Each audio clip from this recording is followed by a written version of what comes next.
année à partir de 2020. C'est l'objectif affiché. Mais avant d'être le premier Gaijin traduisé étranger à intégrer le conseil d'administration de Toyota, Didier est avant tout un nordiste, un Choga du Nord, né à Doshi, simple et accueillant. Et la preuve en est, c'est la simplicité avec laquelle il a accepté notre invitation. Il a accepté l'invitation dans la journée de mon mail. Bon, je l'avais accroché sur le foot, alors tout de suite, ça a bien mordu. Merci d'être là. Et cela m'emmène vers un tutoiement naturel dont j'espère qu'il ne me tiendra pas rigueur. Alors, j'ai pour habitude d'accueillir nos invités économiques en leur demandant de résumer en 2 minutes leur carrière. Donc, c'est à toi. Vous avez tout fait sauf me prévenir de ça. Bon, en tout cas, alors je vais déjà corriger une première chose qu'il a pu dire tout à l'heure. Il a dit l'usine de Valenciennes, c'est lui, etc. C'est pas vrai, c'est jamais vous. Parce que si l'équipe avec qui vous travaillez se dit mais ce gars-là, j'ai pas envie de bosser avec lui, vous arrivez à rien. Donc, nous étions une petite équipe à l'époque quand j'ai rejoint Toyota en 1998, après avoir passé 16 ans chez Renault. Donc c'est une marque que je ne me souviens plus très bien. Il paraît qu'il y a un coffre qui ne fermait pas très bien tout à l'heure. C'est assez classique, etc. J'ai pas pris une bonne commande, mais je pense que donc, simplement pour dire que quand on a démarré l'usine de Valenciennes, le premier défi qu'on a eu quand on a démarré cette usine était très simple. C'était de se dire, quand vous lisez dans la presse, à cette époque-là, il m'a dit qu'il ne faut pas répondre oui ou non. Donc je parle un peu plus que oui, non. Donc après, il m'interrompra.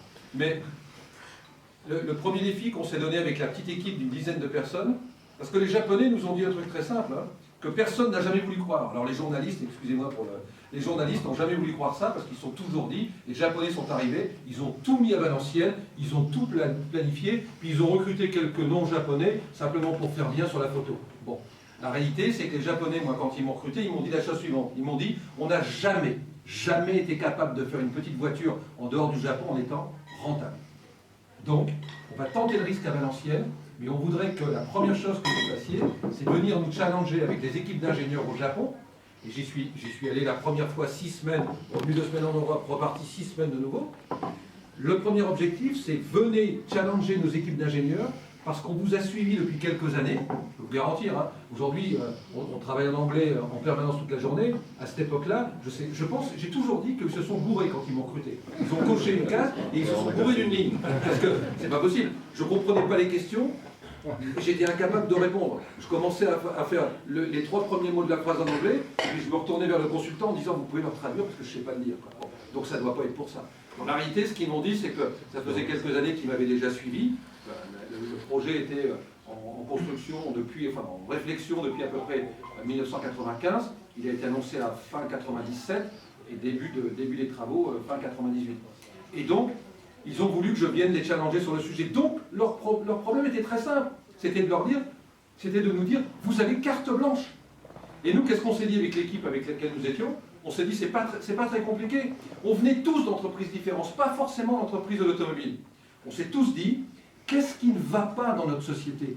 Qu'est-ce qui fait que dans les sociétés dans lesquelles vous travaillez tous, les gens qui travaillent avec vous, alors je vais vous gâcher votre repas, mais les gens qui travaillent avec vous se disent, mais qu'est-ce que c'est que ces chefs à la con? Donc, avoir des gens aujourd'hui qui, autour de nous, soient capables de se dire, tiens, je suis dans une société où ils ont compris quels étaient nos problèmes. C'est plus possible de produire en France. On a investi en France. Et comme je disais souvent aux journalistes, vous savez, Toyota, ils sont tellement cons qu'ils investissent en France quand tout le monde dit que c'est plus possible. Vous imaginez la bêtise qu'on peut avoir. C'est pour ça qu'on ne fait que 10 millions de voitures par an. Et Toyota aujourd'hui est capable de gagner de l'argent en France quand tout le monde en perd. Donc ça veut dire qu'on est vraiment mauvais, quoi. Et rappelez-vous, en France, le futur, c'est le haut de gamme. Donc je suis très heureux d'apprendre que la Yaris est une voiture haut de gamme. Donc, c'est ce que je dis à mon épouse, elle conduit une Yaris, je dis, te plains pas, tu as une bagnole haut de gamme. Donc, à partir de ce moment-là, on est vraiment dans une logique, on est vraiment... Patrick, on ne fait jamais ça. Donc, on est vraiment dans une logique où, quelque part, quand on a dans l'équipe, et quand on recrute les gens dans l'équipe, pas parce qu'ils ont fait l'ENA, Polytechnique, machin, etc., mais parce que ce sont des gens qui sont aujourd'hui des gens pratiques, capables de traiter les problèmes au quotidien, capables d'avoir une vision long terme, capables d'être proches des gens, capables d'être accessibles, eh bien on rend les choses possibles. Et à partir de ce moment-là, tout ce que les gens considèrent comme étant impossible devient potentiellement possible. Ça ne veut pas encore forcément dire qu'on est capable de le faire. Mais voilà comment on a construit cette usine. Très mal, mais les Genshi, Kaizen, etc., qui ne sont pas les noms des prochains modèles, mais qui sont bien les valeurs fondamentales de la société. Alors, juste un mot sur le premier, parce que c'est peut-être, je suis désolé, je ne veux pas retarder le repas, mais c'est peut-être l'un des plus importants, et c'est quelque chose que les gens ont du mal à comprendre. Je pense moi, quand je suis rentré chez Toyota, la première chose à l'époque, c'était donc sur la partie purement industrielle, la première chose que le patron de Toyota Industrie, donc quelqu'un qui était dans ma position, puisqu'il était exécutif vice-président à l'époque, la première chose qu'il m'a dit, écoute, je vais te demander deux choses. La première chose, on t'a recruté parce que on estime que quelque part les valeurs de la société, tu les as déjà quelque part en toi. Mais donc, on va te donner la possibilité d'aller passer du temps au Japon et tu vas pouvoir les approfondir. Donc, prends le temps qu'il faut pour approfondir, pour comprendre ça et pour que ça devienne vraiment une partie de ton ADN. Bon. Et j'ai une deuxième chose à faire après ça. Une fois que tu penses avoir bien compris, j'ai juste une demande à te faire. Oublie tout. Oublie tout. Et surtout, n'essaye jamais de copier ce que nous faisons au Japon. C'est le plus beau conseil que j'ai pu avoir de ma carrière. Parce qu'à partir de ce moment-là, ça veut dire qu'une fois que vous partagez ces valeurs et que vous les comprenez, vous êtes capable de les adapter complètement. Et vous les adaptez aux États-Unis, vous les adaptez en Europe, vous les adaptez en Chine, vous les adaptez en Inde, vous les adaptez au Brésil, et vous les adaptez en tenant compte de la culture locale. Et le Genshin Genbutsu, qu'est-ce que ça veut dire? Ça veut dire que quelque part, vous savez, aujourd'hui, il y a une chose très simple. Quel est le nombre de personnes parmi nous qui sont capables d'écrire de la main droite, de la main gauche, simultanément? Ben moi, j'ai appris progressivement en apprenant et en essayant de travailler de plus en plus sur les démarches managériales. Il y a 3% des gens dans le monde qui sont capables de faire ça.